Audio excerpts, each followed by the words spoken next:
নমস্কার সবাইকে, শুভ সকাল। আমার ব্লগে আপনাদের সবাইকে স্বাগত। আমার নাম শুভদীপ। তো সকালবেলা ঘুম থেকে উঠে দাঁত মাজতে মাজতে একটু রাস্তায় পায়চারি মেরে নিই। তো আজকে সকালে আমাদের বাড়িতে কাজ হচ্ছিল। আমার ঘরের দরজাটা ভেঙে এই দরজাটা বার করে অনেকটা দরজা লাগানো হবে, কাঠের দরজা। সেটা দেখতে হবে খুব তাড়াতাড়ি। তারপর চলে গেছিলাম ফুল।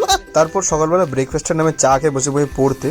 যেহেতু সকালবেলা ফোনে আর চার্জ ছিল না, তো পড়ার ভিডিওটা করতে হয়নি। তো সকালবেলা করছিলাম হচ্ছে অনলাইন থেকে আমরা জিকে ক্লাস। তারপর সকালবেলা আমরা টিফিন খেতে চলে টিফিনে গেছিলাম ভাত, আলু সেদ্ধ আর চানাচুর দিয়ে মেখে একসাথে খাচ্ছিলাম। তারপর যেহেতু ঘরে কাজ হচ্ছিল, তো সেখানে পড়া সম্ভব হচ্ছিল না, তাই চলে যাই চয়নদের বাড়িতে পড়তে। তো ওইখানে কি করছিলাম, আজকে আমরা ডিটেলসে জিকে ক্লাসটাই ডিটেলস জিকে, যেটা ডিটেলস আলোচনা করা হয়। তারপর বাড়ি এসে স্নান করে পুজোতে চলে আবার চয়নদের বাড়িতে খেতে, কারণ আজকে দুপুরবেলা ওদের বাড়িতে খাওয়া দাওয়ার নিমন্ত্রণ ছিল। তারপর গিয়ে দেখি চয়না সবাই স্নান করে পুজোয় দিচ্ছে। তারপর বসে পড়ি খেতে। ছিল ভাত, একটা শাক আর দেশি মুরগির মাংস।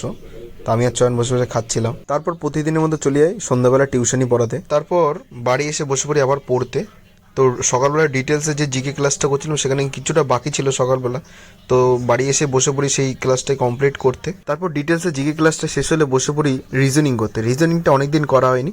তা রিজনিংটা আজকে RS আগারওয়ালের এই বইটা থেকে করছিলাম। তো তোমরা যাদের যাদের এই বইটা আছে, তারা এই বইটা থেকে করতে পারো, ভালো ভালো রিজনিং আছে। তো আজকে আমরা করছিলাম হচ্ছে নাম্বার সিস্টেম রিজনিং। তারপর পড়া কমপ্লিট করে চলে যাই রাতের খাবার খেতে। রাতের খাবারে ছিল ভাত, রুটি, আলু আর ফুলকপি ভাজা আর ডিম দিয়ে আলুর একটা চচ্চড়ি টাইপের। তারপর রাত্রেবেলা ঘুমাতে যাওয়ার আগে সকাল থেকে যে কটা জিকে ক্লাস করেছিলাম, সে কটা জিকে ক্লাস আরেকবার লাস্ট রিভিশন দিয়ে দিচ্ছিলাম। তো আজকের ভ্লগটা এইটুকুনি। দেখা হচ্ছে আপনাদের সাথে কালকে নতুন ভ্লগে। সবাই ভালো থাকবেন, শুভরাত্রি, গুড বাই। ভিডিওটা ভালো লাগলে অবশ্যই একটা লাইক করে দেবেন, আর চ্যানেলে নতুন হলে অবশ্যই চ্যানেলটা সাবস্ক্রাইব করে দেবেন।